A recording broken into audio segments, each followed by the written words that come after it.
Dalam segmen Sembang Player pada kali ni, kita nak story pasal seorang pemain yang bagi aku dia ni solid, dah boleh nak letak level legend pun ada. Dia pernah menang Piala Dunia pada tahun 2018 dan prime dia main dengan pasukan Barcelona dan juga Atletico Madrid. Tapi satu benda yang pelik, walaupun prime dia main dengan pasukan sebesar macam Barca dan juga Atletico Madrid, tapi dia tak pernah menang La Liga, walaupun setakatlah total dia habiskan masa dalam karier profesional dia adalah dekat La Liga. Siapa lagi kalau bukan Antoine Griezmann.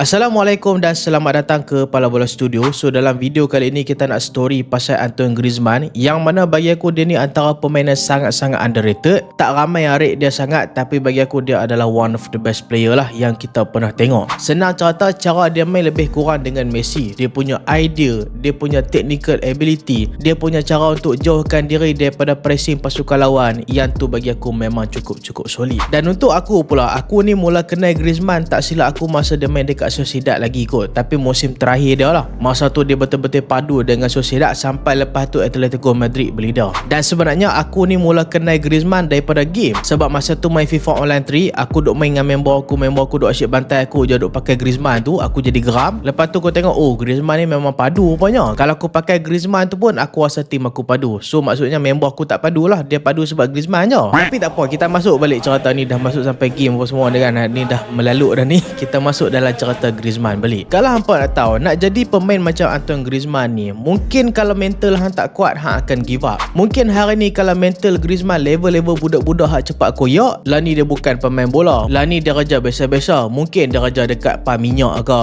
dia kerja buka restoran ke, ataupun dia buat YouTube macam aku ke. Tadi aku kata raja pam minyak ke buka restoran tu, aku tak kata kat siapa-siapa. Aku just menggambarkan kalaulah Griezmann ni tak cepat koyak.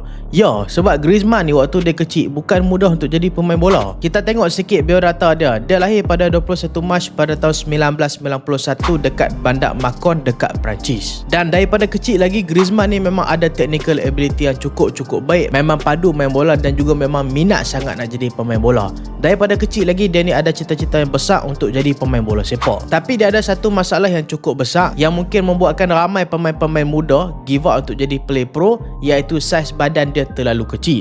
Badan dia halus hemat, dia kurus kering, lepas tu pendek pula tu. Memang payahlah nak jadi play profesional masa tu. So masa ni Griezmann tengah duduk dekat akademi kelab kecil tau, iaitu pasukan UF Macon Nice. Tapi dalam masa yang sama dia tahu kalaulah dia nak cepat jadi pro footballer, dia kena pi ni, dia kena join tim-tim besar dekat Perancis ni, supaya dia punya perkembangan lagi cepat dan peluang dia untuk jadi pemain profesional lagi besar. So masa ni dia pergi buat trial dengan banyak kelab besar dekat Perancis macam Lyon, Marseille, Saint Etienne. Tapi sayang, masa ni tiga-tiga kelab ni tolak dia disebabkan alasan yang sama. Mereka kata, ui, hang memang padu main bola, kami tak nafi, hang memang cukup solid. Tapi satu je, saiz hang tak ngam lah, kami tak boleh nak ambil hang. So masa ni hang bayangkanlah seorang budak dalam 10-11 tahun macam tu kena reject 3 kali oleh kelab bola sepak disebabkan alasan yang sama. Kalau hang ni cepat koyak, tobat hang give up. Hang jadi malas dan nak jadi player bola, lepas tu hang terus give up, mungkin hang fokus belajar dan cuba cari kerja saja. Tapi Griezmann tak macam tu. Walaupun 3 kelab ni reject dia, dia gunakan tu sebagai pembakar semangat.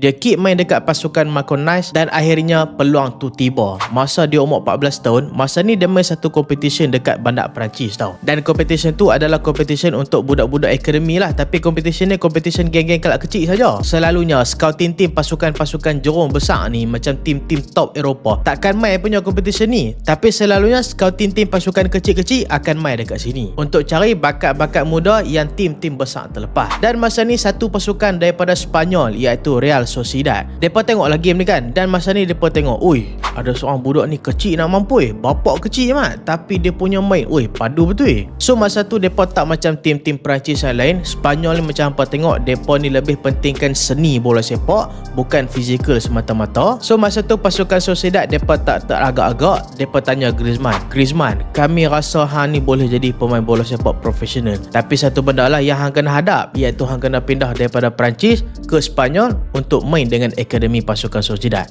Nak join dah. So masa ni Griezmann setelah beberapa kali direject oleh klub top dekat Perancis, masa ni dia rasa mungkin ni adalah peluang terakhir dia untuk buktikan diri dia sendiri. Dan buat kata orang putih, whatever it takes, apa-apa je yang perlu untuk dia berjaya, dia sanggup buat. Umur 14 tahun, dia terpaksa dengan berat hati tinggalkan negara kelahiran dia iaitu Perancis untuk berpindah ke Spanyol semata-mata nak realisasikan impian dia. So masa ni bila Griezmann pindah ke Sociedad, dia pelan-pelan naik dekat sana dan masa ni dia bukan macam dekat Magonas lagi.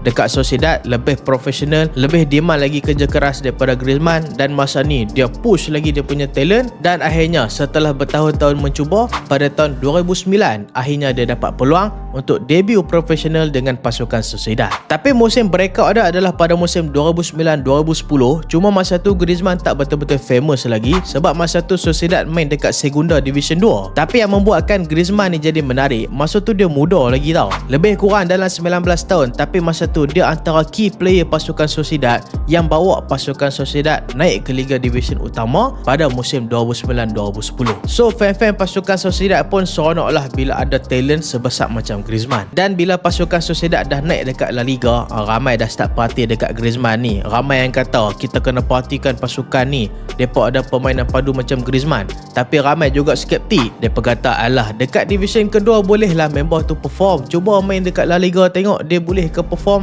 Dah lah kecil, muda lagi daripada Perancis, boleh ke dia perform dengan Sociedad? Tapi rupa-rupanya bila masuk ke La Liga, masa ni Griezmann lagi padu mat. Dia tunjukkan performa dia yang makin padu dekat Sociedad. Dan yang paling bestnya, Griezmann ni dia boleh bertukar-tukar posisi dia tau. Maksudnya dia ni boleh improve. Dia tak adalah ketegak nak main dekat satu posisi. Dan musim terakhir dia dekat pasukan Sociedad, dia tukar daripada main dekat winger kepada jadi finisher. Selalunya sebelum tu dia main dekat wing kanan, tapi kali ni musim terakhir dia dekat pasukan Sociedad, masa tu coach pasukan Sociedad letakkan dia sebagai second striker ataupun kadang-kadang striker tengah. Dan musim tu lah Griezmann betul-betul meletup dengan pasukan Sociedad, boleh skor 20 gol dan tu adalah rekod gol scoring terbanyak dia setakat masa tu. Dan disebabkan dia betul-betul padu masa tu, Atletico Madrid yang baru saja jadi juara Liga pada musim 2013-2014, masa tu Atletico Madrid nak beli Griezmann daripada pasukan Sociedad. Dan mereka beli dengan bukan harga yang murah, iaitu 30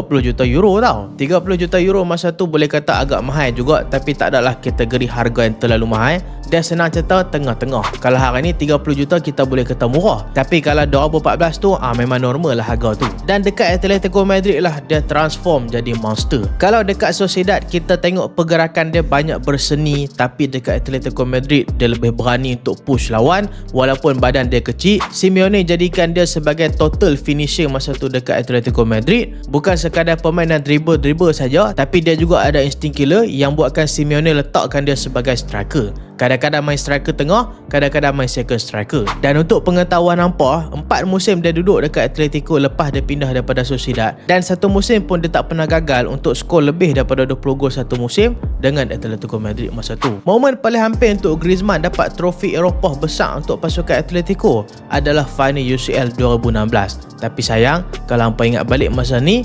Atletico kalah dengan pasukan Real Madrid, dan paling pedih dia, Griezmann antara pemain yang punca Atletico Madrid kalah sebab dia miss penalti masa tu. Tapi tak apa, Griezmann ni kalau kita tengok daripada kecil lagi, dia ni ada mental yang tak mudah mengalah. So dia pun go lagi all out, dan pada tahun 2018 dia berjaya bawa pasukan Atletico Madrid menang Europa League. Dan bukan setakat menang Europa League, masa tu dia bawa pula pasukan Perancis menang Piala Dunia pada tahun 2018. Dan masa tu kita boleh kata Griezmann antara pemain yang tengah top of the world lah, tengah perform, tengah peak dengan pasukan Atletico Madrid dan juga pasukan kebangsaan Perancis. Tapi sebenarnya kalau kita tengok tahun terbaik daripada segi statistik mungkin tahun 2016 sebenarnya, sebab masa tu France kalah Euro dekat final, tapi Griezmann habiskan competition sebagai top scorer masa Euro masa tu. So bila Griezmann dah perform dekat Atletico Madrid, masa ni dia rasa macam aku ni dah solid dah dekat Atletico, dekat Sociedad dulu pun padu, tapi aku teringin juga nak menang trofi besar macam UCL ke ataupun La Liga ke. So Griezmann masa ni dia mula sedar yang Atletico Madrid memanglah tempat untuk dia step up, tapi itu bukanlah tempat terakhir untuk dia pijak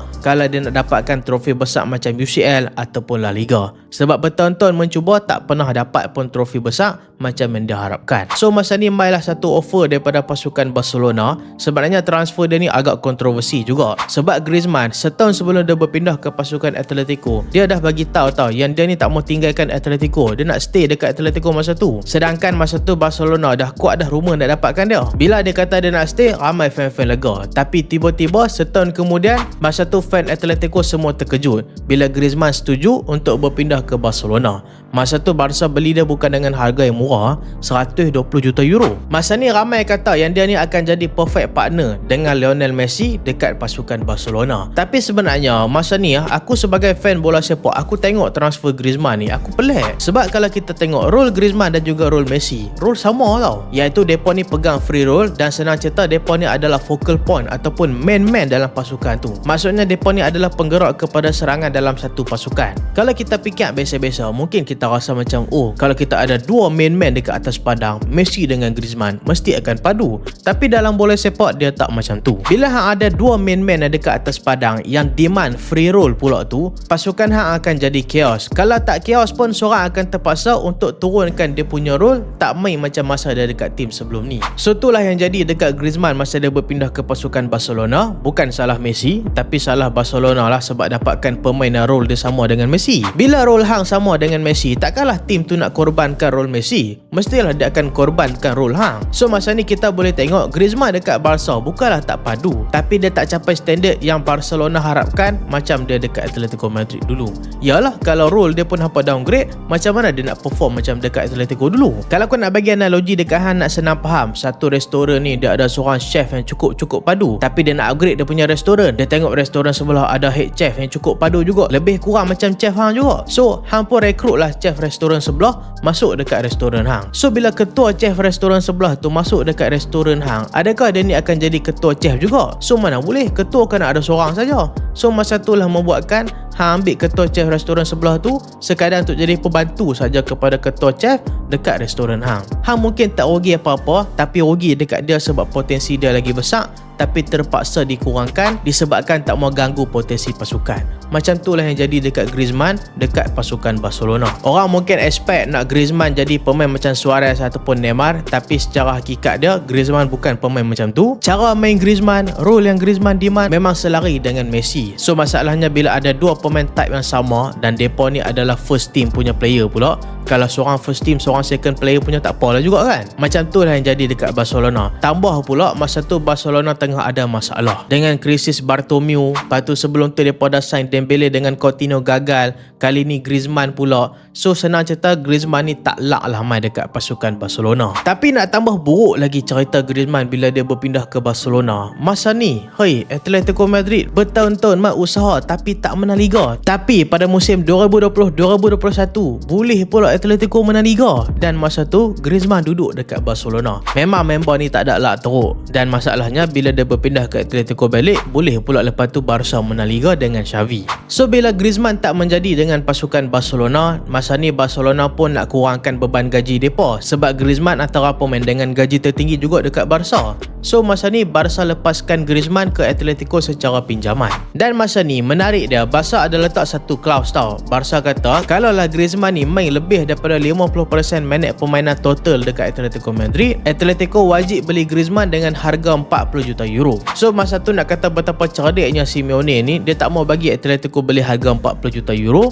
Masa ni dia mainkan Griezmann 50 minit, 65 minit. Dia tak pernah lah nak bagi Griezmann main habis kan, kecuali kalau betul-betul perlu. Dan masa tu membuatkan klausa minit Griezmann tu tak cukup. Dia main tak sampai 50% pun game time yang Barcelona demand. Kalau cukup, Atletico wajib beli. Dan masa ni lah Atletico bagi tawaran yang Barcelona tak ada pilihan selain kena terima, iaitu Atletico kata, tak apa, kami memang nak beli Griezmann, tapi disebabkan kami tak capai apa klausa yang letak tu, kami nak beli dengan harga yang lagi murah. Kami beli dengan harga 20 juta euro saja. Hampa mau ke tak? Kalau hampa tak mau, hampa kena tanggung gaji Griezmann ni. Baik dapat kat kami boleh pakai Griezmann ni juga. Hampa boleh lepas daripada beban gaji. 20 juta pun dapat. So Barcelona masa ni depa pun kata, okey lah, aku dah kena game, Lah kali dia terima je lah tawaran daripada pasukan Atletico untuk jual Griezmann 20 juta euro ke pasukan Atletico Madrid. Hang bayangkan Atletico dapat jual 120, beli balik 20 juta euro saja. Masa ni Barcelona memang rugi besar. Dan yang menariknya, bila Griezmann balik dekat Atletico Madrid, walaupun dia dah hilang form dekat Barcelona, dekat Atletico tiba-tiba dia perform balik. Masa ni Simeone letak pula dia jadi main man sekali lagi.